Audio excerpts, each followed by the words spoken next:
Pemirsa, hari ini ribuan rakyat di berbagai wilayah serentak turun ke jalan menolak revisi Undang-Undang Pilkada oleh DPR. Media sosial pun diramaikan dengan unggahan peringatan darurat sebagai ekspresi kemarahan dan perlawanan terhadap upaya DPR merevisi Undang-Undang Pilkada sehari pasca putusan Mahkamah Konstitusi. Revisi kilat Undang-Undang Pilkada yang isinya dianggap tidak mematuhi putusan MK hanya satu dari berbagai turbulensi politik yang terjadi di negeri ini dalam sepekan terakhir. Inilah kontroversi selengkapnya Negeri Ngeri-Ngeri Sedap bersama saya Zilvia Iskandar.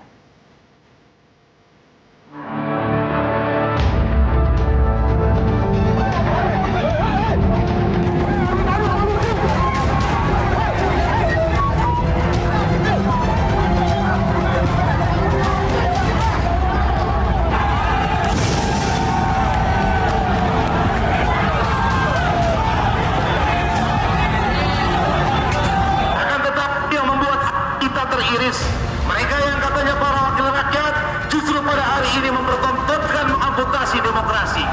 Dan hari ini kita sudah mendapatkan sebuah keputusan yang sangat kita hormati dari MK. Masih juga berusaha untuk dipegal, masih juga berusaha untuk dijegal. Hari ini di depan mata kita melihat dengan gamblang bagaimana wakil rakyat kita tidak mewakili suara rakyat. Kita kumpul di sini di bawah satu kata.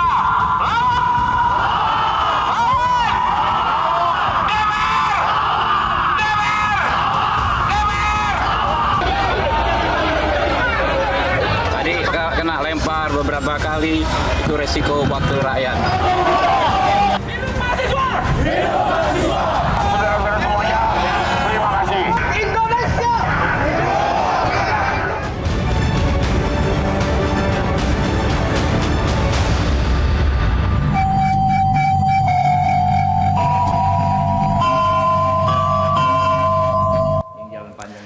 Pemirsa, untuk membahasnya sudah hadir 6 narasumber di studio Metro TV. Di sebelah kanan saya adalah Wakil Ketua Umum Partai Gerindra, Habibur Rahman. Berikutnya ada politikus Golkar, Nurdin Halid. Kemudian juga ada pakar komunikasi politik, Henry Satrio. Kemudian di sebelah kiri saya ada juru bicara Pilkada PDI Perjuangan, Aryo Seno Bagaskoro. Kemudian nanti menyusul pakar hukum tata negara, Bivitri Susanti. Dan sudah ada Direktur Eksekutif Carta Politika, Yunarto Wijaya. Selamat malam Bapak-Bapak, terima kasih. Mas Eno, selamat malam. Terima kasih sudah hadir di kontroversi malam hari ini. Mungkin saya mulai dulu dari Bang Habib yang susah ya datang dari DPR menuju ke sini, Bang Habib. Kan demi menemui Zilvia sebagai rakyat. Dan tadi Bang Habib lah salah satu anggota dewan yang menemui rakyat dan sempat terkena lemparan ya, Bang Habib. Ya. Mana ada bekas lukanya nggak, Bang? Aman?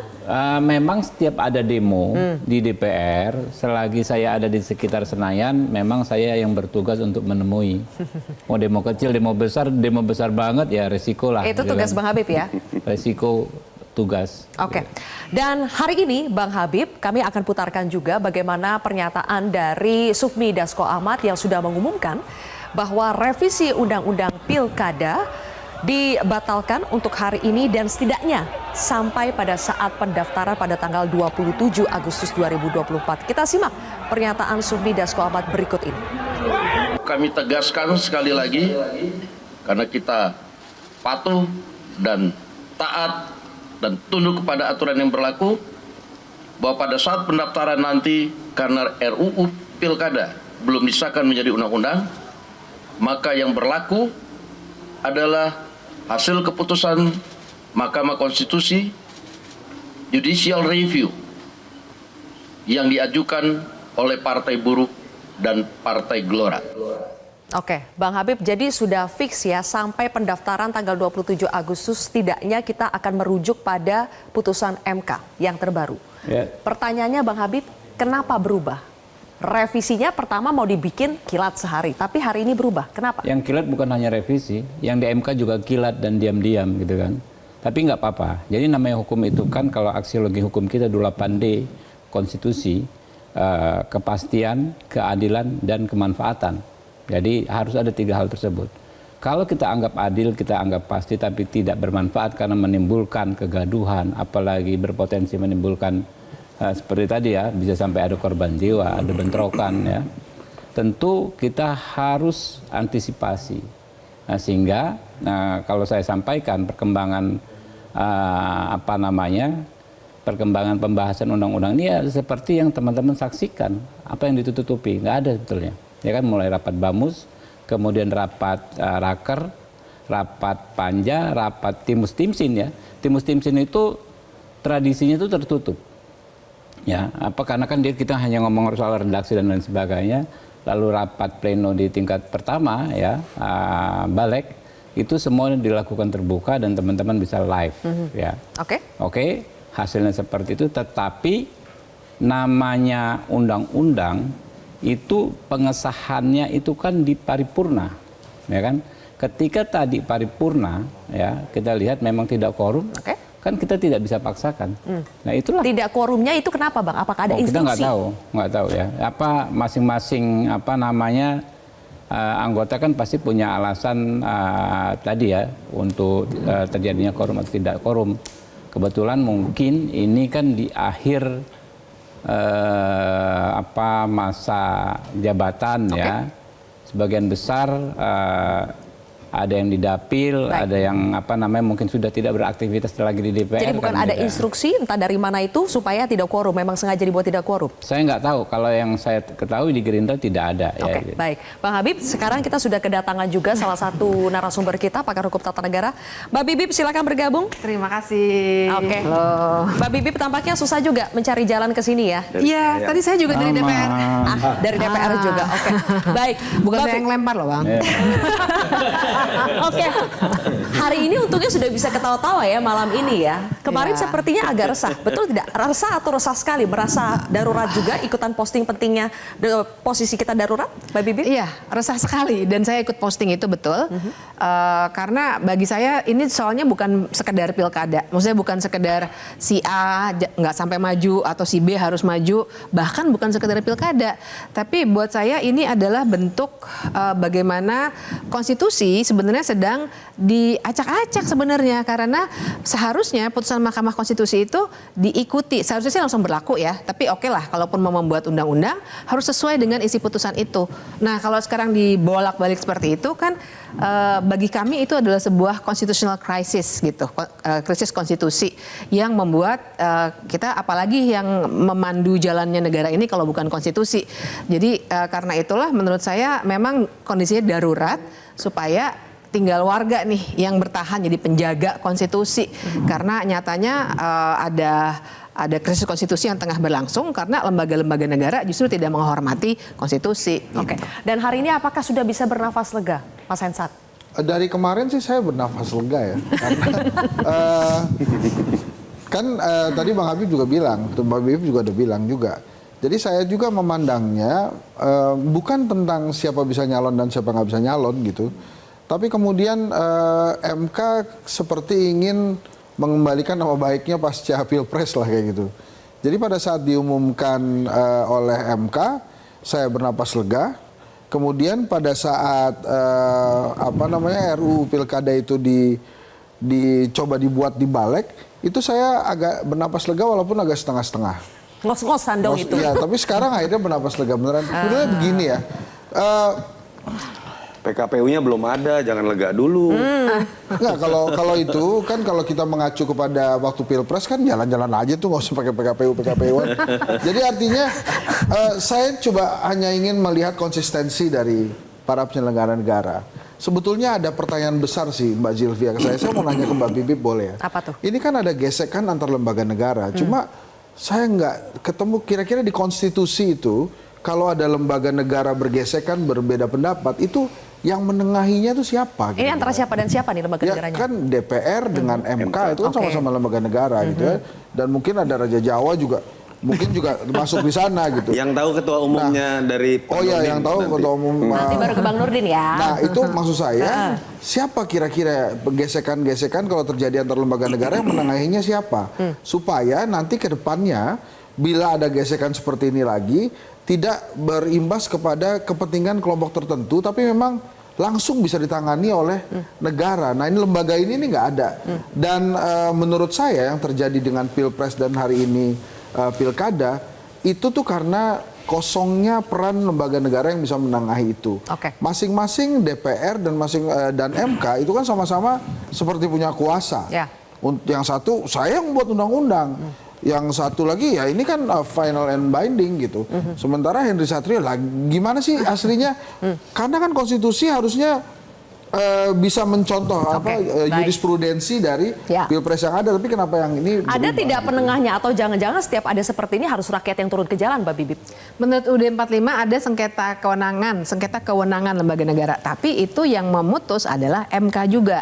Jadi dalam kasus ini nggak dapat konteksnya. Tapi di luar itu ya, itu cuma di atas kertas. Karena saya sendiri percaya bahwa dalam situasi seperti ini sebenarnya kita nggak perlu bergantung pada ada lembaga lagi gitu. Sebenarnya kan krisis konstitusi ini terjadi ketika lembaga-lembaga negara juga melanggar konstitusi gitu secara sengaja. Artinya kita punya masalah di aktor-aktor politik kita. Tapi kalau kita harus berharap terus pada lembaga ya memang nggak akan ada habisnya. Karena kemarin sure banget itu DPR bahwa ini harus jadi ini undang-undang pilkadanya. Makanya ternyata perlawanan datang dari DPR sendiri kan pada saat nggak quorum hanya sekitar 70-an orang. Itu dan lagi-lagi benar Sylvia. Masa kemudian rakyat gara-gara rakyat turun lagi gitu selalu gesekan. Capek juga sih sebenarnya. Oke. Mas Toto, Iya. dari kemarin kita kaget tiba-tiba viral ya bagaimana postingan peringatan darurat, hashtag kawal putusan MK dan sebagainya itu tiba-tiba menggema serentak begitu saja dan ternyata langsung turun ke jalan hanya dalam waktu 1 hari. Apakah ini puncak dari kekecewaan atau kemarahan rakyat atau bagaimana mendeskripsikan fenomena hari ini? Saya nggak kaget ya, fenomena kelas menengah yang biasa dianggap apolitis.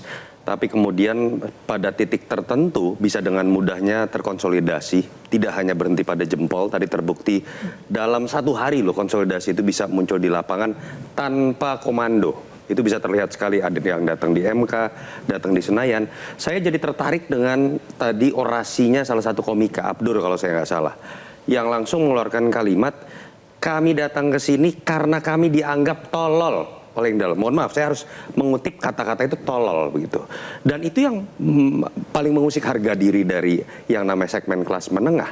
Mereka mungkin apolitis, mereka sibuk dengan seharian. Tapi ketika berkali-kali ada peristiwa politik berkali-kali ya, itu mengusik intelektualitas atau nginjek-nginjek rasio mereka ya seperti apa yang kita lihat hari ini terjadi dan bisa dikatakan sukses. Ini kan rangkaian dari majunya Mas Gibran, perdebatan substansi mengenai keputusan 90 MK. Lalu kemudian beberapa peristiwa yang terjadi belakangan, keputusan MA yang sampai sekarang saya nggak ngerti logika syarat penetapan calon, tapi kemudian dibuat batasannya dilantik. Itu aja udah nggak masuk logika tanpa saya harus mengerti hukum. Lalu kemudian terjadi bukan hanya dalam konteks aturan, dalam konteks Partai Golkar sampai sekarang masih banyak misteri. Yang kemudian dianggap berhasil menaikkan elektoralnya, tiba-tiba mundurkan diri, sampai sekarang kita nggak tahu situasinya. Yang terpilih orang yang tidak pernah jadi ketua DPP untuk partai kader seperti Golkar.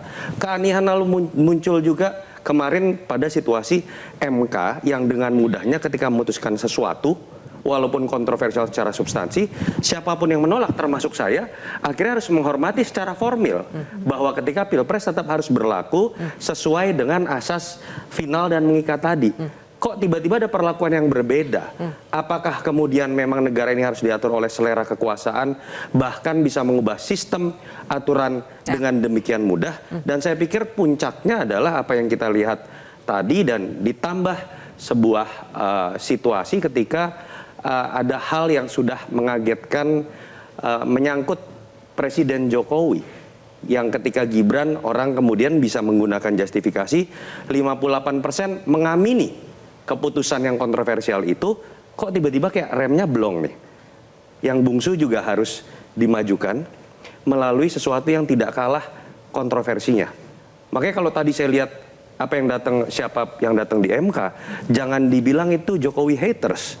90% yang datang malah adalah pendukung Jokowi yang pernah berharap dan kecewa karena ada rentetan peristiwa yang terjadi yang seakan-akan membuat masyarakat merasa ditol-tolkan oleh peristiwa politik ini. Oke, ada perbedaan treatment ketika DPR menanggapi putusan MK nomor 90 dengan putusan MK nomor 60 dan 70. Nanti kita akan bahas lebih jauh pemirsa, termasuk ketika muncul di Munas Golkar kemarin ada sebutan soal Raja Jawa dan juga tukang kayu. Sesaat lagi pemirsa.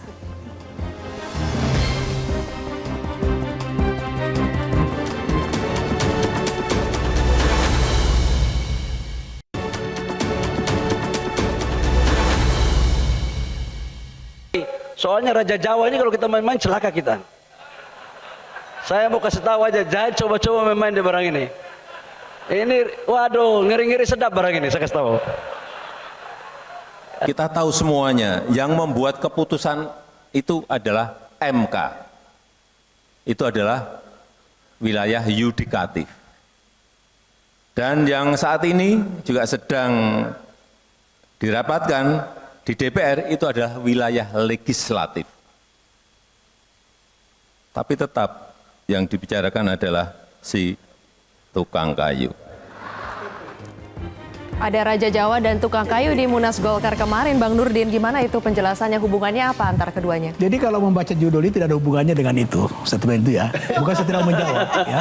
Jadi kita kembali ke judul kontroversi malam ini. Sylvia begini, saya secara pribadi... Loh, judul kontroversi terinspirasi dari Ketua Umum Anda? Bukan, tapi Raja Jawa ngeri-ngeri sedap barang ini. dengan keputusan MK dan resapel kabinet. Oke. Itu kan, tapi itu akan saya jawab. Itu akan saya jawab. Jadi gini, persepsi sekarang ini ada keliru menurut saya. Seolah-olah ada pertentangan antara keputusan MK dengan rencana DPR melakukan revisi. Revisi yang dilakukan oleh DPR bukan berarti menolak keputusan MK. Jadi tidak ada perselisihan, Pak Wendri, tidak ada perselisihan di sini, tidak sengketa itu. Begitu Pak ya, tidak sengketa itu. Dan perlu dipahami ini bukan tiba-tiba. Jadi ketika kemarin di tengah-tengah Munas, saya membaca bahwa akan ada revisi undang-undang, saya langsung tanya kepada wakil ketua balik dari Partai Golkar. Ini kok tiba-tiba ada begini? Oh ini bukan tiba-tiba, dikirim ke alasnya draftnya. Proses ini sudah panjang, ini draft ini dari Januari. Dan sebelum Januari, sebelum lahir draft itu sebelumnya hanya sekarang kebetulan bertepatan keputusan MK. Ya benar Pak, kan? Jadi bukan tiba-tiba itu. Nah, jadi saya terima draftnya itu draft final. Itu Januari 2024. Nah, kemudian ada penyempurnaan. Ini tetap berubah. Jadi jangan kita salah persepsikan bahwa ini seolah-olah revisi dilakukan oleh DPR adalah bertentang atau menolak daripada. Tapi penjelasan abang itu terus terang di luar Nurul tuh bang. Jadi kok terlalu kebetulan gitu. Bukan begitu maksud saya. Jangan mempertentangkan kewenangan. Ini tidak ada perselisihan kewenangan. Kewenangan MK itu adalah final and binding. Tapi jangan kita salahkan DPR ketika juga hendak membuat undang-undang. Itulah kewenangannya. Nah, kemudian itu adalah kita perlu juga mengkritik MK. Ya, MK ini kadang-kadang juga aneh, tidak konsisten. Berkali-kali, Bapak Fitri tahu itu kan, berkali-kali diuji ambang batas presiden threshold. Nggak pernah bisa diterima, dikembalikan bahwa itu adalah kewenangan DPR. Berkali-kali dilakukan uji materi tentang parliamentary threshold. Pernah diterima nggak? Kenapa tiba-tiba ini diterima? Jadi juga perlu kita kritik ini MK, jangan cuma disalahkan teman-teman DPR itu. Gimana, kita bicara soal kewenangan. Kewenangan MK adalah kewenangan DPR, itu masing-masing punya kewenangan. Dan DPR tidak pernah mengatakan kita tolak MK, itu salah persepsi gitu. Oke, MK juga inkonsisten, itu satu poin Bang Nurdin. Ya. Kemudian juga sebetulnya apa yang mau direvisi oleh DPR itu tidak bertentangan dengan putusan MK yang terbaru. Memang kewenangan DPR untuk membawa. Sambil dimunculkan ya teman-teman, draft isi revisi undang-undang pilkada itu, poinnya sambil dimunculkan, Mbak Bibi sambil jawab. Iya, jadi bertentangan atau tidak bertentangan kan bukan dilihat dari proses ya, tapi dari isinya kayak apa. Nah, kalau kita lihat isinya, kenapa nih cuma dua ini? Gitu misalnya ya. Saya kira kita semua setuju bahwa pilkada perlu direformasi. Tapi apakah ini reformasi pilkada? Ini jelas cuma dua ini soalnya. Kalau misalnya banyak boleh kita perdebatkan. Nah kemudian soal apakah MK konsisten atau tidak, memang MK sering tidak konsisten. Tapi saya sudah baca betul penalaran hukumnya, pertimbangan hukum dari MK. Mereka itu memang kalau misalnya mau membuat istilahnya tuh hal-hal yang disebut sebagai open legal policy yang dikembalikan kepada DPR. Beda aja antar ambang batas presiden, ambang batas parlemen. Makanya saya jelaskan dulu. Makanya saya jelaskan dulu Pak. Ya. Mereka akan selalu pakai ukuran-ukuran yang namanya apakah ada ketidakadilan yang substantif atau tidak. Nah untuk yang ini karena mereka punya perbandingan yaitu 7,5% dan sekian persen, maksud saya persentase berdasarkan DPT karena ada calon independen, maka mereka bisa masukkan logika itu ke dalam logikanya calon independen. Ya, bedanya karena di Pilpres tidak ada calon independen, kalau di Pilkada ada calon independen, jadi ada pembandingnya. Perhatikan saja nanti ini Menurut sekarang saya itu teman-teman Perludem lagi mengajukan juga, dan mereka mengajukan dengan hitung-hitungan seperti itu. Saya yakin ini akan lolos nih, karena cara berpikir hakim memang seperti itu. Coba bayangkan saja P3, partai lama ya, itu partai lama berpengalaman. Kasihan benar tuh, gara-gara ambang batas tidak bisa lolos, sudah mengeluarkan biaya begitu besar, biaya kampanye, biar partai maupun perorangan, nggak bisa lolos gara-gara ambang batas. Kenapa waktu diuji tidak diterima oleh MK? Kalau saya pikir ini nggak ada habisnya ya Sylvia, sorry ya. Ini masuk dalam satu persatu logika dalam Bukan sekarang kasus. gini Mas. Enggak, Ini yang kan paling yang kita persoalkan sekarang dan jangan membuat marah. Mohon maaf, antara Bang. keputusan MK Malah dengan di situ debat. problem utamanya. Secara formil, ketika kita sepakat nggak Bang Nurdin bahwa keputusan MK final dan mengikat. Sepakat. Bahwa kemudian ada kewenangan DPR dalam proses legislasi, dalam fungsi legislasi yang juga harus dihormati dengan alasan Januari sudah ada proses yang tidak kelihatan oleh masyarakat dan lain-lain, tapi minimal kalau diakui final dan mengikat, substansi yang tadi dibuat dalam 7 jam tadi harusnya tidak bertentangan dengan poin itu.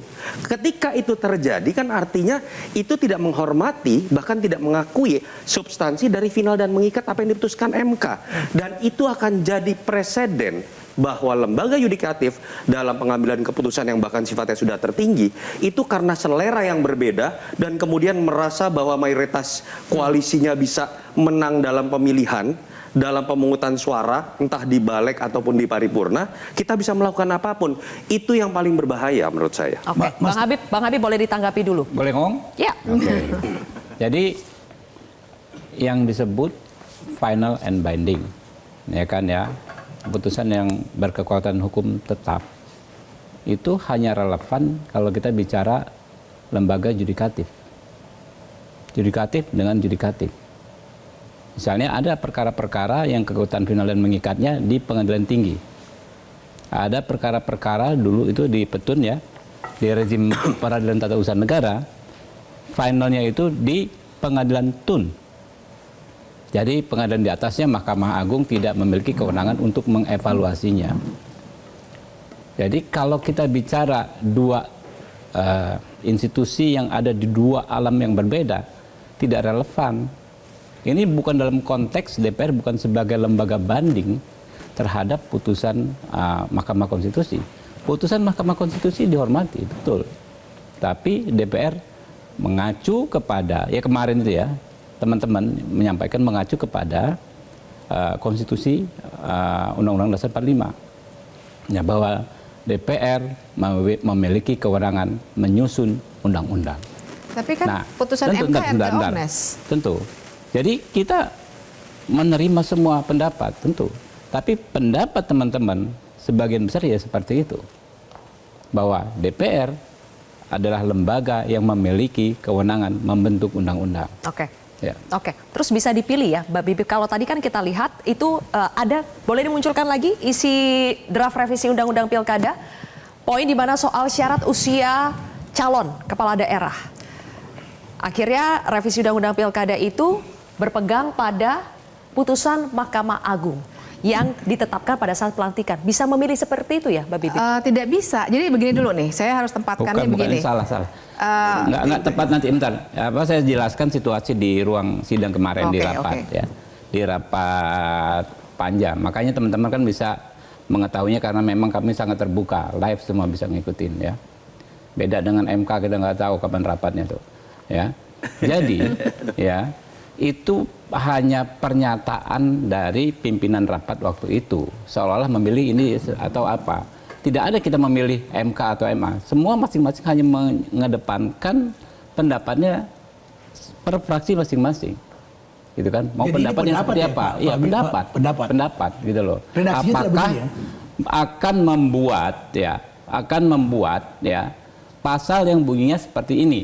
Apakah akan membuat pasal yang bunyinya seperti ini? Kurang lebih begitu kan? Itu ada yang menjadi rujukan ketika kita mengambil keputusan ya, disebut ada dua putusan lembaga yudikatif. Ya. Yang pertama di dalam amar putusan Mahkamah Agung, ya disebut begitu, Ya. ya kan ya sejak saat dilantik. Yang kedua dalam pertimbangan putusan Mahkamah Konstitusi. Hanya ya itu bagian dari diskusi. Kira-kira kita kawan-kawan ini mau yang seperti apa? Mau yang Rumusan seperti apa? pasalnya. Ya, gitu. rumusan yang mirip seperti Iya, MA atau yang MK. Itu kan rumusannya. ini soal pendapat. Iya, kan? pendapat. Menyatakan pendapat masing-masing. Oke. Lalu dirumuskanlah yang disepakati Akhirnya yang sebagian sepakat besar yang bahwa mana? yang seperti ini, Iya, pelantikan bukan iya. penetapan ya. Iya. Yang mirip seperti ya, MA. Itu yang disepakati oleh sebagian besar fraksi kemarin. Oke, muncul. Di Balek. Oke, Di menurut Bang Balek, Habib ini ya. pendapat. Bukan di paripurna ya, di Oke, Balek. di Balek ya. Oke, di Balek Mbak Bibip langsung saja. Iya, jadi saya mau tarik dulu nih ke soal apakah bisa benar DPR mengubah apa yang sudah diputus oleh MK. Kita harus kembalikan ke yang namanya konsep pembagian kekuasaan. Semendasar itu. Ada lembaga yudikatif, legislatif, dan eksekutif. Kita tahu semua itu ya. Nah, yudikatifnya dalam hal ini MK, itu memang secara konstitusional di UUD 45 nih, bukan teori saja, dikatakan bahwa dia memang menguji undang-undang terhadap undang-undang dasar. Artinya dia yang memutuskan ini konstitusional, ini tidak. Maka ketika itu keluar, tadi saya sebut-sebut erga omnes, sebenarnya artinya itu berlaku untuk semua langsung. Sehingga apapun yang kemudian lembaga legislatif maupun eksekutif buat harus sesuai dengan apa yang MK putuskan sebagai yang mana yang konstitusional. Nah, jadi itu tuh yang membuat tadi saya sebut krisis konstitusi. Karena begitu juga misalnya pertanyaan Mbak Zilvia tadi soal MA atau MK, persis. MA itu kan menguji hierarkisitas. MA ya, dalam konteks judicial review peraturan KPU terhadap undang-undang pilkada. Ya. MK menguji konstitusionalitas, bukan hierarki. Dia akan menguji kontennya, apakah dia konstitusional atau tidak. Oke. Jadi bukan pilihan tuh, yang pasti walaupun tidak ada tinggi rendah, tapi kita lihat objek perkaranya apa. Baik. Sehingga Oke. MK yang harus diikuti sebenarnya. Oke, baik. Kita pindah dulu ya dari perdebatan ini supaya Mas Eno bisa dapat giliran berbicara ya. Iya, sorry Mas. Nah, nggak apa-apa. Mas Eno, terlepas dari perdebatan yang telah terjadi, hari ini kita sudah mendengar bahwa akhirnya DPR membatalkan setidaknya sampai tanggal 27 Agustus pendaftaran. Ya, ini artinya PDI Perjuangan karena katanya ini implikasinya paling besar itu terhadap PDI Perjuangan, terutama di Jakarta. Akhirnya bisa mengusung. Ini kabar baik buat PDI Perjuangan? Iya, kabar baik buat semua orang yang merasa resah, dan semua orang itu kan tadi udah kelihatan di acara unjuk rasa yang begitu ramai, tidak hanya di Jakarta, ternyata itu suara rakyat. Saya rasa begini loh, kalau saya ini melihatnya Mbak, saya tadi senyum-senyum aja. Buat saya begini, sudahlah kita berhenti berapologetik bahwa apa yang dibahas di DPR kemarin itu akan-akan secara prosedural benar. Kenapa? Rakyat itu saya rasa kemarahan dengan sebegitu besar yang muncul hari ini, itu bukan hanya persoalan ini kok.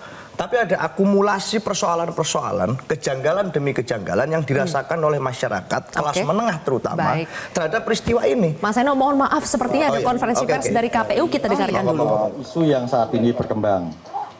Teman-teman, sebagaimana putusan MK yang sudah dibacakan beberapa waktu lalu, pada satu sisi, sejak tanggal 20 Agustus kami sudah melakukan respon terhadap putusan MK, tanggal 22 kami juga tadi lakukan konferensi pers. Secara prinsip sikap KPU tetap konsisten bahwa putusan MK akan kami tindak lanjuti. Hari ini juga perkembangan yang ada, sebagaimana kita ketahui bersama, paripurna DPR juga tidak mengesahkan revisi dari Undang-Undang Pilkada. Jadi sebenarnya relatif isu tentang rancangan Undang-Undang Pilkada sebagaimana putusan MK tidak mengalami perkembangan yang berbeda. Nah, sedangkan isu ini pada akhirnya kan kita harapkan bersama untuk bisa menutup semua perdebatan yang ada di publik, dan kemudian KPU sendiri bisa fokus dalam rangka penyelenggaraan tahapan-tahapan pilkada, khususnya sebagaimana kita ketahui bersama tanggal 27 sampai 29 Agustus nanti itu dimulai tahapan untuk pendaftaran calon kepala daerah di masing-masing provinsi dan kabupaten kota yang menyelenggarakan pelaksanaan pilkada. Demikian update kami. Nanti Pak Afif dan juga Pak Derajat ataupun kolega-kolega KPU yang lain juga akan memberikan catatan-catatan pentingnya. Tapi yang ingin kami tegaskan, sebagaimana perkembangan beberapa waktu terakhir terkait dengan terutama tindak lanjut dari pasca putusan MK terkait dengan pelaksanaan pilkada, KPU tidak dalam posisi tidak mengalami perubahan apapun untuk situasi itu. Sekarang kami fokus untuk misalnya salah satunya menyiapkan rapat dengar pendapat terkait dengan konsultasi beberapa rancangan peraturan KPU yang memang sudah terjadwal. Termasuk saya kira nanti urusannya di pasca putusan MK sebagai bentuk tindak lanjut dari putusan MK itu sendiri.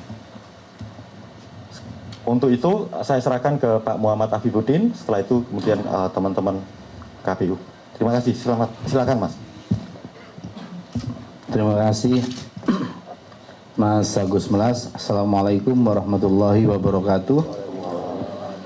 Selamat malam teman-teman sekalian. Terima kasih atas waktu dan juga kesempatan, kesabarannya untuk tetap membersamai di KPU. Teman-teman KPU, komisioner sekalian, senang kita malam ini masih bisa melakukan update perkembangan terakhir yang sejatinya tidak terlalu banyak yang berubah. Ini sifatnya penegasan menyikapi atau melihat apa yang sudah kita sikapi sedari awal. Karena pasti yang namanya penyikapan kita ingin kemudian memberikan situasi yang menenangkan dan juga menjawab apa yang ditanya oleh para pihak terkait dengan apakah KPU akan menindaklanjuti putusan Mahkamah Konstitusi. Secara kronologis, teman-teman sekalian, kami akan menyampaikan bahwa pada tanggal 20 ketika putusan Mahkamah Konstitusi dibacakan siang sampai sore hari, kami menyampaikan bahwa KPU akan melaksanakan putusan Mahkamah Konstitusi di malam harinya. Kemudian kami juga sudah menyiapkan adaptasi atau mengambil substansi putusan yang kemudian kami normakan dalam draft PKPU yang kami kirimkan ke Komisi 2 atau DPR pada tanggal 21 Agustus. Untuk selanjutnya tadi setelah kami melakukan rapat pleno terbuka hasil pemilu pasca PHPU kedua di Mahkamah Konstitusi, kami juga menyampaikan bahwa kami dengan tegas akan melaksanakan putusan Mahkamah Konstitusi.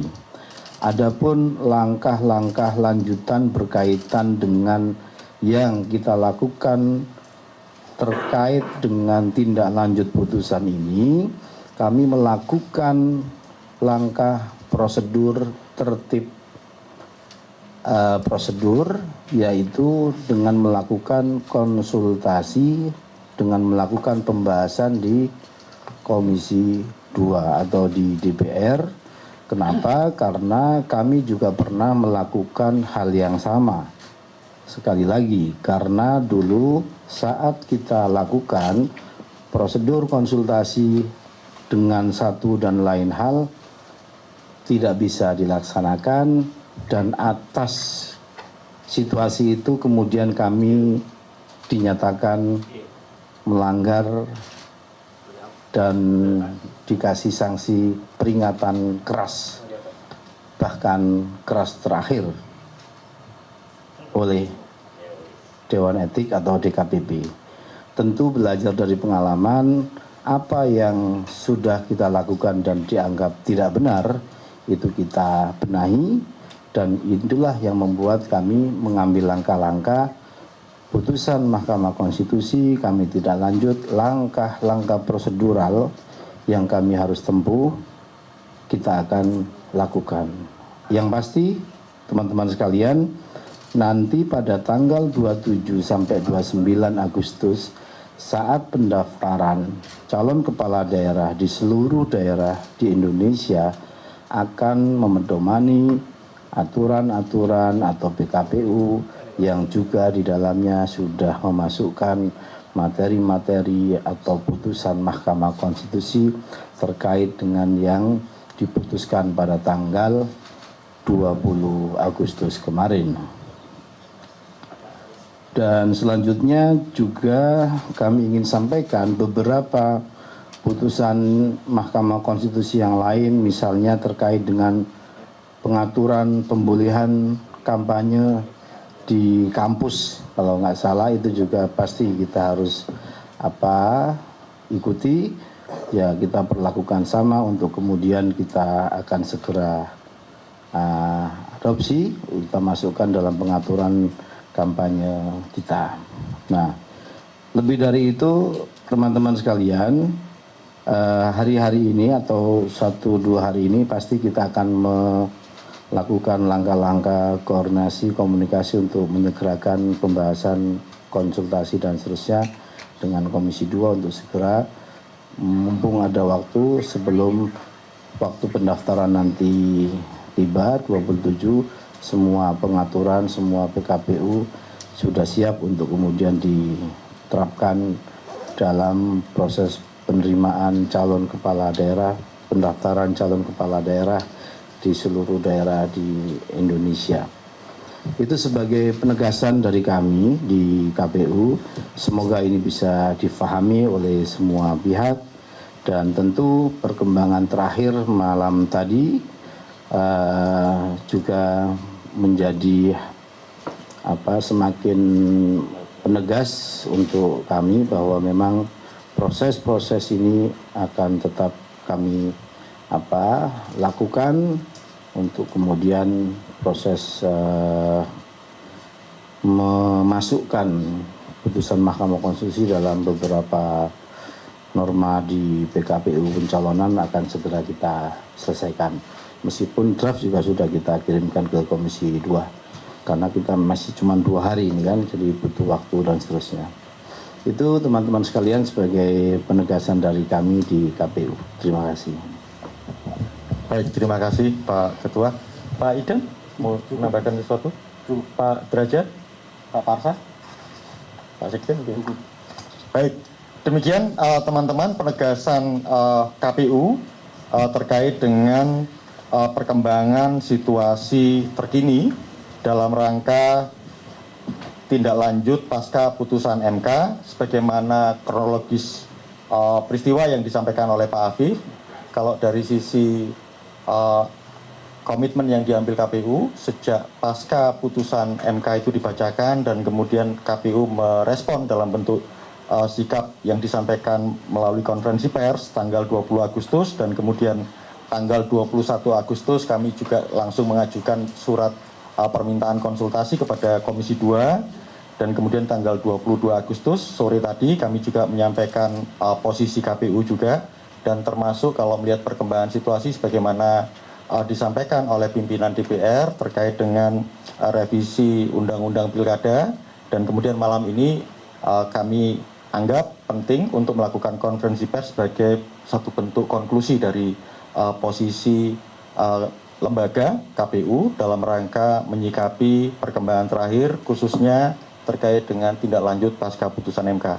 Tentu saja kami punya harapan besar isu atau kontroversi ini bisa berakhir dan kemudian KPU sendiri karena ini posisinya memang tanggung jawab fungsi tugas KPU dalam menyelenggarakan tahapan-tahapan pilkada dengan demikian makin lebih jelas karena tidak hanya dalam konteks pasca putusan MK, sebelum adanya putusan MK juga kami masih menyisakan beberapa rancangan peraturan KPU, misalnya rancangan peraturan KPU tentang perlengkapan pemungutan suara atau logistik pemilu, kemudian rancangan peraturan KPU tentang kampanye dan rancangan peraturan KPU tentang dana kampanye yang dalam durasi waktu beberapa waktu ke depan sudah terjadwal untuk dilakukan rapat dengar pendapat dengan Komisi 2, pemerintah, dan juga penyelenggara pemilu lainnya. Saya kira itu yang bisa kami sampaikan pada konferensi pers malam ini. Sekali lagi teman-teman, terima kasih untuk kehadirannya,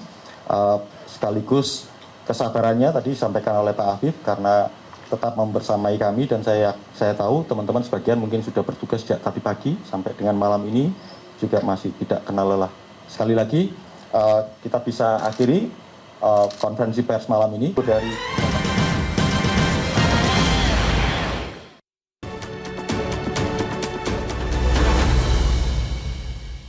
mengenai putusan MK, silahkan ditanyakan ke Mahkamah Konstitusi. Jangan saya yang berkomentar. Silahkan juga pakar hukum yang menilainya. Pemerintah menghormati putusan MK yang final dan mengikat. Kita hormati kewenangan dan keputusan dari masing-masing lembaga negara. Itu proses konstitusional yang biasa terjadi di lembaga-lembaga negara yang kita miliki. Kembali lagi di kontroversi pemirsa, dan tadi kita sudah menyimak breaking news. KPU akhirnya menegaskan bukan hanya sekedar menindaklanjuti kata-katanya, tapi tadi Ketua KPU sudah mengatakan akan melaksanakan putusan MK dan juga akan melakukan konsultasi dengan Komisi 2 DPR. Jadi Mas Eno lanjut lagi, PDI Perjuangan sudah bisa bernafas lega, Pol sekarang, Plong? Ya, semuanya bernafas lega. Hari ini setidaknya yang concern terhadap demokrasi yang baik, semuanya bernafas lega. Meskipun nggak lega-lega amat. Karena belum sampai di batas akhir tanggal pendaftaran KPU. Artinya sebelum PKPU keluar, sebelum nanti itu fix dan kemudian masyarakat bisa merasakan manfaat dari putusan MK kemarin, maka saya kira nafas lega itu harus agak tertunda. Malam ini ada nafas lega, yes, karena akhirnya ada statement yang membatalkan terkait dengan rencana revisi undang-undang tersebut. Tetapi sekali lagi Mbak, menurut saya sudahlah, mari kita berhenti berapologetik. Bahwa kemarin yang dilakukan oleh DPR, rakyat tahu kok kalau itu kemudian ada sesuatu di sana. Rakyat bisa menduga kok bahwa ada potongan puzzle-puzzle yang selama ini seakan-akan terpisah-pisah. Akhirnya rangkaian puzzle itu terkumpul. Kenapa saya berani mengatakan itu? Karena hari ini ramai sekali. Tidak ada yang mengorganisir, semuanya organik, nggak ada konsolidasi lama, rapat di DPR kilat, demonya juga kilat. Semuanya langsung turun, masyarakat dari mana-mana, tidak hanya di Jakarta. Artinya apa? Kesadaran ini tumbuh di mana-mana.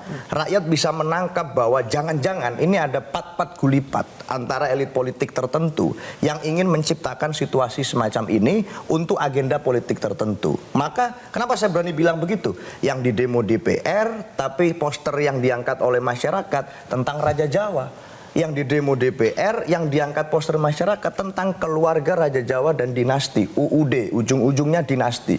Tulisan itu yang muncul pada saat tadi penyampaian pendapat di mana-mana, yang begitu cepat semua kampus-kampus besar bersuara dan terjadi dengan begitu extraordinary. Maka saya rasa sebagai bagian dari politisi di negeri ini, kita semua rasanya sekali-sekali harus mengakui bahwa proses di DPR kemarin itu berlawanan dengan suara rakyat. Sebagai lembaga perwakilan rakyat, mestinya DPR mewakili suara mereka.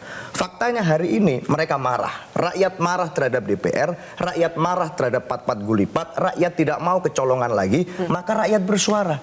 Dan itulah poinnya. Maka saya kira sekarang kalau kami sih di posisi senyum-senyum tenang-tenang. Dari kemarin kita sudah bicara keras sekali tentang ini. Kita menganggap putusan MK itu adalah hadiah terbaik, kado terbaik untuk ulang tahun Republik Indonesia. Baru sehari tiba-tiba berubah semua. Akan dilakukan rancangan semacam itu. Kita tahu kok bahwa ini, kalau saya meminjam istilah dari MK, ini dianggap pembangkangan konstitusi kalau diteruskan. Masa kemudian rakyat diam saja melihat itu? Maka kita tolak dong. Kita di fraksi PDI Perjuangan di DPR menolak untuk dibawa ke paripurna. Maka hari ini sebaiknya kita bersimpati kepada teman-teman masyarakat yang turun ke DPR. Masih banyak kawan-kawan yang hari ini terluka. Saat kita ngobrol, berdiskusi, berdebat di sini, banyak sekali yang terluka. Kena gas air mata, kena sikat, kena tendang, kena apa. Semua mulai Freeport tadi. Masyarakat bisa melihat bagaimana rakyat Indonesia yang punya hak konstitusional untuk bersuara, untuk protes terhadap masa depan mereka yang mereka khawatirkan, lalu bertemu dengan aparat dan diperlakukan seperti itu. Hari ini mari kita bersimpati dengan mereka dan mengakui bahwa yang terjadi di DPR kemarin berlawanan dengan suara rakyat. Harus diakui gak tuh Bang Habib? Kami di DPR ya menyerap aspirasi dari semua pihak. Ada pendapat A, ada pendapat B. Tapi pada akhirnya pengambilan keputusan itu bukan persoalan benar salah. Ya, bukan hanya itu. Benar menurut kami, salah menurut Anda, benar menurut kami, bukan persoalan itu. Tetapi ya, sama yang seperti saya sampaikan tadi, bagaimana kemanfaatan? Apa gunanya kita merasa benar kalau yang terjadi adalah timbul kegaduhan yang menimbulkan korban. Nah, itu yang menurut saya dengan bijak harus kita hindari. Ini saya agak beda ya, Sylvia ya, sorry. Buat saya ini jadi pertanyaan, berarti Bang Habib saya anggap merasa tidak ada yang salah baik dalam proses yang terjadi kemarin ataupun substansi yang walaupun tidak sempat menjadi undang-undang. Ini buat saya jauh lebih penting. Kalau alasannya hanya kemanfaatan, takut ada kegaduhan, artinya DPR nanti akan bekerja didasarkan pada tes kepada reaksi publik. Kasian yang disebut Seno tadi akan muncul korban dulu, baru kemudian sesuatu yang tetap DPR anggap benar, tapi DPR harus ngalah. Kira-kira bahasanya seperti itu. Saya malah tertarik dengan ungkapan Bang Habib tadi. Karena menurut saya ini yang paling penting adalah bagaimana kita membongkar apakah DPR mengakui ada yang salah dalam proses yang dilakukan oleh Balik kemarin. Bagaimana DPR menjelaskan, silakan nanti Bang Nurin jawab, bahwa apa yang ada dalam revisi Undang-Undang Pilkada itu tidak masuk dalam RUU, tidak masuk dalam prolegnas prioritas. Kenapa tidak mendahulukan misalnya perlindungan pekerja rumah tangga, perlindungan obat dan makanan. Dan saya ingin juga jawaban, apakah itu sebetulnya reaksi dari keputusan MK atau nggak ada kaitannya, akui saja. Kalau emang MK salah, akui. Dan kami memang pengen bereaksi dan menggunakan kewenangan legislasi kami. Itu yang publik perlu tahu gitu. Dan kalau DPR merasa benar, jalankan fungsi sebagaimana mestinya dan kemudian berdebat dengan publik juga tidak masalah. Daripada kemudian atas nama kegaduhan kami sengaja mengalah. Karena ini jadi sangat penting, ini presiden bagaimana kita bernegara ke depan. MK bisa melakukan fungsi sebagaimana mestinya, Presiden bisa melakukan fungsi sebagaimana mestinya, DPR juga bisa melakukan fungsi sebagaimana mestinya. Dan saya harus kritik keras, tidak jelas yang diungkapkan oleh seorang Presiden. Itu ya sebetulnya, perdebatan kebingungan pertamanya itu tentang konsistensi. Lah kok kalau Pilpres oke DPR, kok yang ini tiba-tiba nggak oke? Ada kelanjutannya. Ya, logika awam aja. Ya, itu kan logika yang paling dasar. Kok gitu sih? Makanya kemudian orang mulai bertanya-tanya. Masuklah itu si Raja Jawa. Masuknya itu si Barep dan si Bungsu. Kok harus semuanya dapat sih? Sebetulnya kan awal asal muasalnya itu kan kebingungan dari masyarakat itu. Jadi setuju konsistensi ya. Semua lembaga negara, ini pakar hukum, MK juga Mbak Fitri sampaikan konsisten juga. Kita setuju, saya termasuk orang secara pribadi maupun sebagai wakil ketua sudah yang lalu ya, sekarang nggak lagi, ya itu setuju ambang batas presiden itu nggak perlu, ambang batas presiden itu nggak perlu. Itu. Putusan hukum itu selalu kasuistis sih, nggak bisa digeneralisasi. Ini case-nya hampir sama gitu, substansinya sama. Nggak bisa, argumennya harus digali. Iya, jadi kita nggak bisa berdebat di sini juga. Tapi Mas Toto, satu hal juga yang harus kita apresiasi ya, itu. Jangan kita pertentangan antara MK dengan DPR. Itu nggak boleh kita pertahankan karena sebenarnya DPR bukan menolak putusan MK itu, masing-masing melaksanakan kewenangannya itu. Nah, kita juga beri apresiasi kepada anggota. Saya belum cukup cerdas untuk memahami kalimatnya Bang Nurdin sebagai politisi senior gitu. Anggota DPR perlu kita apresiasi ya. Kenapa dia nggak datang? Itu tentu dia sudah memahami aspirasi rakyat sehingga batal diputuskan ini. Anggota DPR 500 lebih, yang datang cuma 82. Berarti Anda mengatakan yang 82 sangat tidak boleh kita apresiasi dan bersalah. Anda mengatakan kalau itu. menggunakan Anggota silogismenya seperti itu anggota dong. DPR secara menyeluruh, bukan secara menyeluruh, dominan itu tidak datang, berarti dia menyerap aspirasi rakyat. Oke. Sip, kita perdebatkan soal ini ya Bang Habib. Menurut Mas Toto, ya, saya udah tahu. Udah tahu? Oke, udah. Jadi gini, justru disitulah memang situasinya. Faktanya seperti itu. Saya mau jujur, DPR itu kan 575 orang. Habibur Rahman nggak bisa mengatakan DPR secara keseluruhan. Tapi ya kita lihat bijaknya ya kawan-kawan mengikuti dinamika. Ketika terjadi peristiwa seperti itu, memang betul kami tidak menginginkan. Kalau saya tidak menginginkan. Nah, jadi ini relevan tadi dengan soal apa namanya PKPU yang besok akan dibahas ya. Sudah tahu hasilnya kok, pasti PKPU akan relevan dengan apa yang disampaikan Pak Sumi Dasko, apa yang disampaikan dengan konteks tadi. Mengikuti putusan Mahkamah Konstitusi. Karena yang terbaik seperti itu. Apakah menurut saya benar atau salah? Saya mempertanggungjawabkan semua semua tindakan saya kepada konstituen saya. Mana yang menurut saya benar saya lakukan, mana yang menurut saya salah tidak saya lakukan, gitu kan ya. Termasuk pada akhirnya tidak diundangkannya undang-undang ini. Nah, kemudian saya sepakat dengan Mbak Bivitri, tidak ada kasus hukum yang sama. Jadi kalau Anda ngomong konsistensi, kita perlu kaca juga.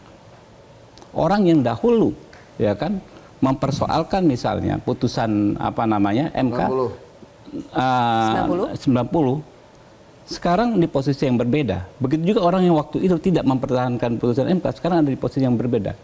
Susah juga kita, gitu loh. Tapi yang paling penting adalah benar, tidak ada kasus hukum yang sama. Makanya di dalam kita berhukum, kita itu paling terlarang itu menganalogikan. Ini sama gini, ini harus begini. Enggak. Pertimbangannya masing-masing detail beda. Petitum beda. Petitum tuntutan beda, ya kan? Paragraf per paragraf beda. Itu nggak bisa disamakan antara dua perkara gitu loh. Satu aja argumen Bang Habib, kenapa harus revisi Undang-Undang Pilkada? Itu sudah disampaikan. Ini belum revisi ya. Pada akhirnya kan tidak revisi kan. Kenapa mau merevisi? Nanti dulu. Ini pada akhirnya nanti dipotong-potong yang ini yang naik gitu kan. Kenapa mau direvisi? Itu sudah disampaikan, Bos. Sudah disampaikan ya bahwa ini proses yang sudah berlangsung lama. Jadi tidak reaktif sama sekali Bang Habib? Bukan, nanti dulu. Tapi tolong dijawab. Nanti dulu, makanya saya mau ngomong. Ya, karena reaktif tidak reaktif. Respon atau bukan respon, silakan dinilai. Tapi kan memang ada dinamika di Mahkamah Konstitusi, gitu kan ya. Dinamika, ada putusan dan lain sebagainya. Ketika kawan-kawan membuat putusan, apakah ini reaktif atau respon, ya silahkan saja dinilai. Nah, tapi masa penilaian masyarakat nggak boleh? Gitu? Sangat boleh. Nah, maksud saya kan tentang konsistensi itu, kenapa pada saat 90 semuanya oke. Yang ngomel ya Bibip, Hensat, Toto, gitu kan. Ini begitu hal ini yang terjadi, ngomel juga kita. Kebalikannya, Pak. Enggak. Kita juga ngomel juga. Kebalikannya, waktu 90, ya kan ya, ada yang menentang. Tapi ketika di perkara 60, sekarang tidak menentang. Enggak, kita juga. Enggak, bukan Anda. Bukan karena, enggak maksud saya begini. Bukan ada orang-orang yang seperti itu. Karena kita makanya final binding itu loh, Bang Habib. Makanya sudah saya sampaikan relevan itu di lembaga yudikatif, Pak. Ya. Sama yudikatif relevan. Kalau saya balik, Sylvia, menjadi sangat penting buat saya yang paling mendasar, yang Mbak Bibip juga tadi pertanyakan dari awal adalah, kalau secara substantif kita bisa berdebat perbedaan itu. Tapi secara formil, menurut saya sangat mendasar. Tafsir mengenai legal and binding tadi. Dalam kasus ini saja, dalam konteks ini saja ya Bang Habib ya. Makanya saya tanya, menurut Bang Habib, yang tar dulu, saya belum selesai. Pertanyaannya menurut Bang Habib?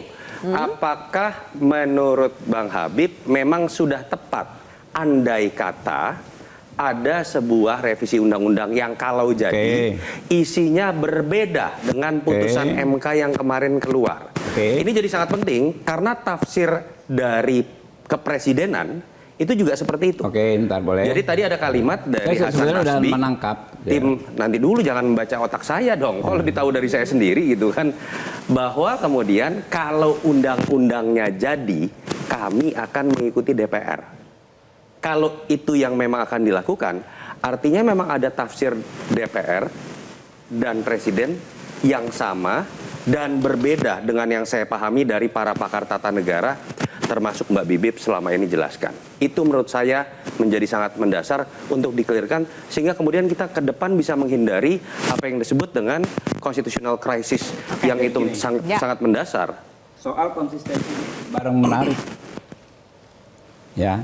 MK dalam putusan kemarin itu mempersoalkan ini, sebelumnya ini norma ini sudah dibatalkan oleh putusan Mahkamah Konstitusi. Ya, undang-undang Pilpres ini yang muncul, undang-undang Pilkada ini, norma ini di yang undang-undang 2014 pernah ada, lalu dibatalkan, lalu hidup lagi. Ada beberapa perkara terkait undang-undang Pilkada itu nggak disentuh juga oleh Mahkamah Konstitusi kok. Baru disentuh di perkara yang nomor 60 ini. Apakah sebelumnya Mahkamah Konstitusi tidak konsisten? Berarti reaktif ya? Nanti dulu. Yang kedua, jangankan dibanding-bandingkan dengan produk legislasi. Antar putusan Mahkamah Konstitusi dengan objek yang sama. Sering sekali terjadi perubahan kok. Kalau kita bicara konsisten nggak konsisten. Undang-undang yang sama diuji beberapa kali, begitu yang undang-undang KPK contohnya. Yang terakhir beda kok. Pembenaran ada katanya apa living constitution, jaraknya cuma berapa bulan gitu kan. Jadi nggak hebat-hebat kali juga tuh hakim MK 9 orang itu, bos, gitu kan. Pengen kita bagus ya kan ya, tapi prakteknya nggak hebat-hebat banget juga. Anda gitu. memang bisa diralat ya. Apa? Keputusan MK kemarin tuh bisa diralat ya. Bukan diralat, bukan diralat. Itu Jadi saya kan dari awal itu. Ini kan bertemunya di objek. Ya. Dua lembaga yang memiliki kewenangan, ya kan ya, yang berbeda di dua alam yang berbeda, legislatif dan yudikatif, bertemunya di objek adalah undang-undang. Ya kan? Undang-undang tentang pilkada. Ketika Mahkamah Konstitusi menjalankan tugasnya, kita tidak bisa, ya kan ya, intervensi, kita tidak bisa batalkan. Baik. Ketika DPR menjalankan tugasnya, Mahkamah Konstitusi, ya kan ya, ya harus menghormati itu sebagai apa namanya, kewenangan membentuk undang-undang. Tapi Mahkamah Konstitusi punya kewenangan juga. Kalau diajukan uji materi lagi, punya kewenangan lagi untuk membatalkan. Nah, itulah apa namanya cara kita mempraktekkan hak masing-masing lembaga ini. Jadi pure Anda membatalkan paripurna karena kegaduhan? Macam-macam. Apalagi? Saya hanya karena kegaduhan saja kok. Enggak. Jadi kita akan melihat pola bahwa bukan harus persoalan gaduh, kegaduhan. baru kemudian kita melihat manfaat yang lebih baik ya buat kita bangsa ini ya untuk tidak meneruskan pengesahan apa namanya rancangan undang-undang tersebut. dalam konteks hari ini hanya karena gaduhan berarti. Ya, macam-macam supaya menimbulkan kemanfaatan. Tapi ada tekanan dari ketua umum nggak sih? Apa? Ketua-ketua umum tuh melakukan tekanan-tekanan nggak kepada anggota dewan supaya tidak melakukan Nggak lanjut. nggak lanjut. Partai Golkar, Bang Henry, Bung Henry, itu nggak ada. Orang kata emang udah nggak mau datang aja. baru bangun Itu tidur, memang tadi katanya kesadaran ditanya. atau kehambatan yang dialami oleh para anggota dewan. Golkar kalau nggak salah yang hadir cuma 3 orang. Kenapa tuh, Bang? Dari ya mungkin mereka bukan ya mungkin mereka punya, tapi yang pasti tidak ada Punya instruksi apa? tidak ada instruksi yang tidak tidak datang. hadir kenapa tuh, Bang, kira-kira? Tidak ada instruksi tidak datang dan tidak ada instruksi untuk apa namanya memboikot, tidak ada sama sekali itu. baik. Juga Jadi tidak ada emang instruksi untuk menggolkan juga ada. Oke, jadi biar memang maju murni dari- perdebatan dari- kita ya. dari kesadaran Biar maju anggota perdebatan DPR kita. ini. Mungkin kita langsung ambil aja contoh case-nya langsung.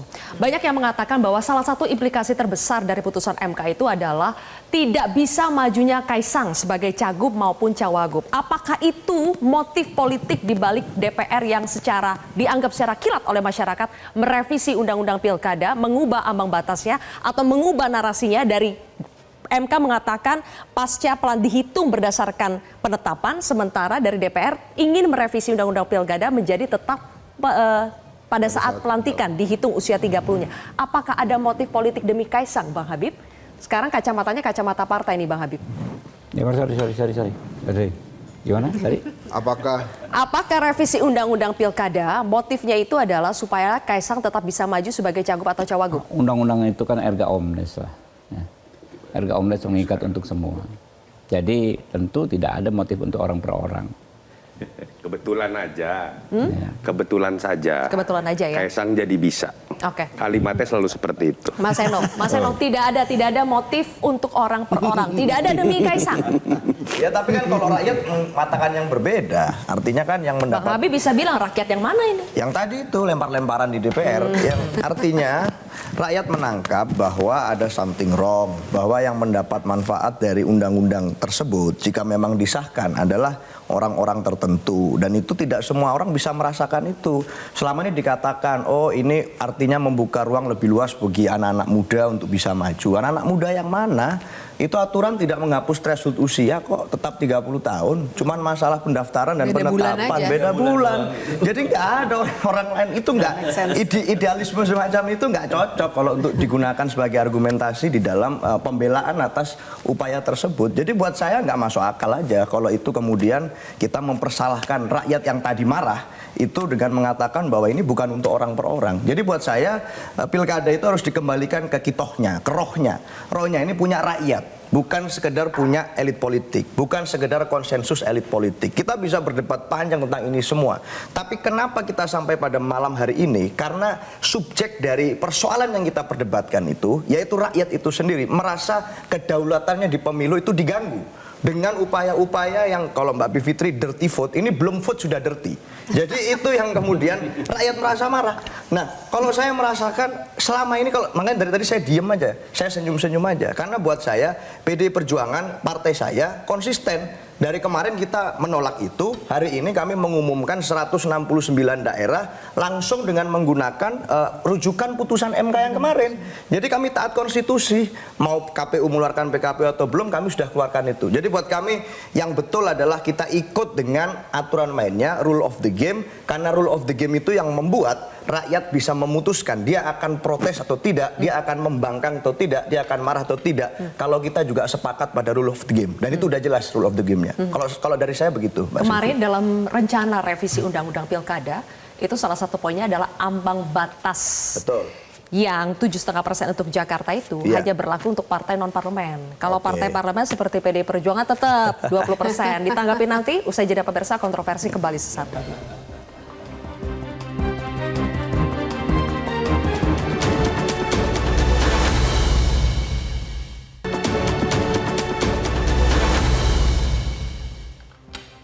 Mas Seno, semula revisi Undang-Undang Pilkada itu salah satu poinnya ambang batas 7,5% untuk wilayah Jakarta itu hanya untuk berlaku partai non-parlemen. Jadi PDI Perjuangan ya tetap nggak bisa seharusnya. Oke, ya saya nggak ngerti detailnya. Nanti kita tanya Mbak Bibi. Tapi setahu saya amar putusannya clear kok, itu eksplisit bahwa berlaku untuk semuanya dan disesuaikan dengan jumlah DPT populasi. Dan itu sudah disampaikan dengan jelas kemarin pada saat putusan MK, dan itu semua bisa mendengar. Artinya ya kita taat pada itu karena kita yakin ya konstitusi kita ya lembaga yang harus memutus final and binding MK. Kalau dibilang kita ada ketidaksepakatan dengan MK misalnya pada saat putusan 90, tapi saya rasa sejauh yang kita tahu tidak ada upaya untuk menjegal itu. Artinya saat itu sudah diputus, ya sudah kita sepakati ikuti. Suka tidak suka tetap ikuti. Tidak suka kita ikuti tanpa ada upaya untuk melakukan banding lah, melakukan bikin aturan tandingan atau apa. Dengan situasi PDI Perjuangan kami masih partai pemenang pemilu legislatif loh kemarin. Tapi kami tidak melakukan itu. Artinya kita menghargai dan mengerti betul, paham tentang peran MK di dalam tata negara kita. Jadi sama dengan ini, kami sepakat bahwa ini final and binding. Buat kami tidak hanya kami yang diuntungkan dengan putusan MK, semua partai politik yang lain juga diuntungkan. Di banyak daerah kan juga terjadi. Di Jakarta pun partai-partai yang lain bisa mengajukan, bukan hanya kami, termasuk partai non-parlemen, signifikansinya di dalam pilkada itu bisa lebih tinggi. Artinya yang ini menjadi suatu kehormatan buat semuanya, bukan cuma buat PDI Perjuangan. Seakan-akan kan hari ini kami aja ini yang merasa diuntungkan dengan situasi ini. Padahal kalau mau misalnya di Jakarta PKS bisa ngajukan sendiri, Golkar bisa ngajukan sendiri, Gerindra bisa sendiri. Kalau memang ada ini 8 partai yang lewat 7,5%. Betul. Kalau dianggap partai politik harus melakukan kaderisasi yang baik, maka arenanya di pilkada dong, salah satunya. Dan ini arena untuk kita bisa mengajukan kader-kader. Jadi buat semuanya harusnya. Pertanyaan selanjutnya adalah, jadi siapa yang akan diajukan PDI Perjuangan di Jakarta? Kita simak dulu pernyataan dari Bu Mega berikut ini. Itu Satgas apa ya? Kok namanya Satgas hitam ya? Terus katanya Pak Komar, oh Satgasnya itu memang ini apa mau dukung Pak Anies itu Bu. Oh gitu. Aku bilang enak aja ya. Ngapain gue suruh dukung Pak Anies? Dia bener nih kalau mau PDI. Kalau mau PDI jangan kayak gitu dong ya. Ya tinggal mau nggak nurut ya. Ledang. Sudah mulai banyak suara-suara yang mendukung agar PDI Perjuangan mengusung Anies sebagai bentuk dalam tanda kutip perlawanan terhadap pasangan yang sudah ada saat ini diusung oleh 12 parpol yaitu RK Suswono. Tapi Mas Toto, per hari ini kita dengar Bu Mega ngomong seperti itu. Jadi apakah artinya meskipun PDI Perjuangan punya tiket, tapi tiket itu bukan buat Anies? Iya, Bu Mega, tadi saya sempat nyeletuk bercanda lah dengan Mbak Bibip. Bu Mega ini kelebihannya sering juga jadi kelemahannya. Prinsip yang sangat kuat itu kadangkala malah tidak berbuah elektoral kalau bicara mengenai pengambilan keputusan. Artinya kalau memang kita lihat bagaimana sepak terjang Anies yang berhadap-hadapan dengan calonnya PDI di 2017, isu yang ramai adalah isu SARA, concern Ibu Mega kita tahu adalah terkait isu SARA salah satunya, menurut saya tidak mengagetkan kalau kemudian hitung-hitungan elektoral bahwa dengan Anies PDI pasti menang dan bisa jadi simbol perlawanan terhadap Jokowi, kan hitung-hitungan seperti itu belum tentu masuk di logikanya Ibu Mega. Dan orang ini siap kalah. Dia sudah terbiasa untuk kalah, sehingga kemudian buat saya tidak mengagetkan kalau ada keputusan yang belum tentu seperti yang kita perkirakan. Tapi balik lagi jawaban Seno tadi, logika mengenai ketololan, istilah Abdur Komika tadi ya, kan jadi menarik. Kenapa sih isu ini, tema ini ditanyakannya seakan-akan hanya ke PDI Perjuangan? PDI Perjuangan itu masih ada beberapa daerah yang 20% lebih. Ya, betul. Kabupaten, kota, dan level gubernur. Contoh Sumut, Kalimantan Tengah, dan lain. Sendiri. Bali, Jawa Tengah. Yang harusnya lebih senang itu yang namanya Bang Nurdin. Yang harusnya lebih senang itu namanya Gerindra. Yang harusnya lebih senang itu yang namanya Nasdem. Harusnya PAN. Tapi kalau tadi benar kata Bang Habib terbuka tuh balik, saya ngelihat pada nggak belain tuh. Tidak membela yang harusnya menjadi keuntungan buat dirinya. Artinya apa? Ada yang aneh di situ. Ada yang seakan-akan menunjukkan bahwa partai ini nggak berdaulat terhadap dirinya sendiri ketika menghadapi pilkada. Logika sajalah apa yang terjadi pada dipilihnya seorang Deddy Mulyadi oleh Golkar. Mantan Golkar, biasanya dianggap berkhianat loh, berpindah ke partai lain. Surveinya kalah jauh dengan kader Golkar lain. Lalu seakan-akan dengan sukacita memajukan sosok yang dianggap lari dari partainya dan surveinya lebih rendah. Yang itu kemudian jadi nyambung dengan sikap Golkar, misalnya dibalik, kenapa malah jadi nggak seneng? Kenapa malah kemudian seakan-akan menolak putusan MK yang harusnya menguntungkan dirinya? Itu yang menurut saya harus dibuka. Ada kesalahan mendasar apa sih? Ada relasi politik yang tidak beres seperti apa sih yang menyebabkan kekisruhan seperti ini? Partai dianggap tidak berdaulat. Jadi Mas Toto, yang saya perlu luruskan bahwa Partai Golkar maupun anggota DPR yang ada di balik itu bukan menolak putusan MK. Itu yang saya maksud tadi. Dari sisi substansi, kita tidak pernah menolak. Kita paham, semua orang paham. Menurut Bang Nurdin, menguntungkan nggak keputusan MK buat Golkar? Saya mengatakan bahwa banyak pusat Partai Golkar yang sekarang itu berseliweran di mana-mana. Tadi ada beberapa ketua DPD Golkar, mau datang di kantor saya dari Papua, dari Sumatera, dari NTT, datang. Itu ketua Golkar. Yang sekarang ini tidak mendapatkan rekomendasi dari Partai Golkar karena tidak cukup. Sehingga? Itu sujud syukur dari putusan MK. Artinya apa? Menguntungkan? Menguntungkan. Menguntungkan termasuk saya pribadi. Sujud syukur saya ketika itu karena salah satu anak saya berniat maju, tidak dapat partai yang cukup begitu. Hari ini bisa. Kenapa dibalik partai Anda tidak menolak pasal yang menyatakan 20% yang harusnya itu soal kewenangan. Ya sudahlah ya. Kita memahami saja. Itu kan aspirasi rakyat baru kelihatan tadi kan, bukan kemarin kan.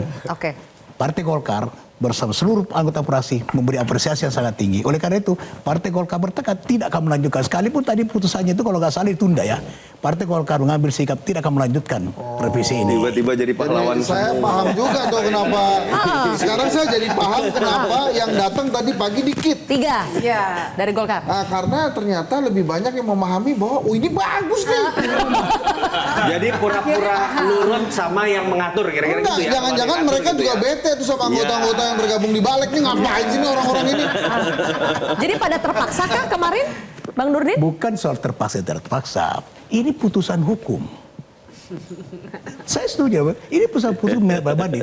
Harusnya, saya tadi bicara substansi dari tadi. Kalau substansi, seharusnya DPR itu mengikuti keputusan yang lebih banding. Substansi, tadi saya tidak bicara substansi. Saya bicara kita tidak mempertentangkan kewenangan antar lembaga. Oke, Mas Hansat. Masih ada berapa hari nih? Sebelum tanggal 27 ya, 5 hari. Sabtu Minggu nggak dihitung lah. Masih bakal ada plot twist nggak? Apakah kita sudah boleh bernafas lega harus tetap kawal? Jangan lengah. Kalau menurut saya dengan semua yang tadi kita saksikan, Bang Dasko bicara, KPU bicara, itu kalau ada plot twist lagi, Mungkin saya sama Toto juga bersama-sama komika tuh ngomong. Yang tadi bahasanya Abdur kita ditolol-tololin itu. Saya rasa kalau sampai itu terjadi ya, udah lewat kali ya. Menurut saya tuh nggak bisa kita komentar lagi di kontroversi. Karena udah nggak ada lagi yang kontroversinya. Semua jadi satu suara. Masih ada Ini si paling aneh. kontroversi kok. Oh iya masih ada si paling masih kontroversi. ada. Siapa tuh? Jadi Itu kalau judul program Sekarang apa yang mau dikhawatirkan lagi? Ini sudah tidak mungkin ini dilanjutkan itu.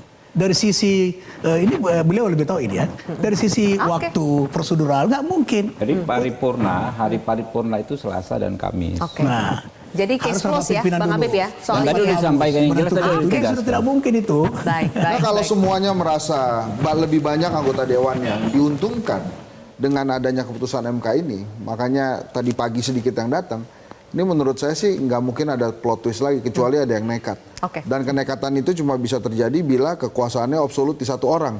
Adalah yang tadi disebutkan juga oleh Ibu Baik. Mega ya. Oke. Dipertanyakan itu. Kita sudah mau selesai? Sebenarnya ada Boleh, mungkin Mbak nggak tahu ini plot twist atau enggak. Tapi jangan lupa kita berbicara 2 putusan MK. Nah, Yes. pertanyaannya adalah apakah KPU akan melaksanakan dua-duanya betul-betul secara konsisten? Yang saya dengar, ya nomor 1 itu tidak bisa diperdebatkan. Yang putusan 60 maksud saya. 60. Yang ambang batas. Ambang batas. Itu tidak bisa diperdebatkan. Jelas sekali amar putusannya. Tapi putusan yang kita sebut putusan 70 ya, saya kalau nyebut nama putusan Kaisang nanti disalahin lagi ya. Putusan yang nomor 70 Jangan dong. itu sebenarnya kan amar putusannya adalah menolak. Cuma di pertimbangan hukumnya dia bilang harusnya ini sudah cetawelo-welo kan katanya gitu ya, ini udah clear banget, jadi jangan diputuskan berbeda.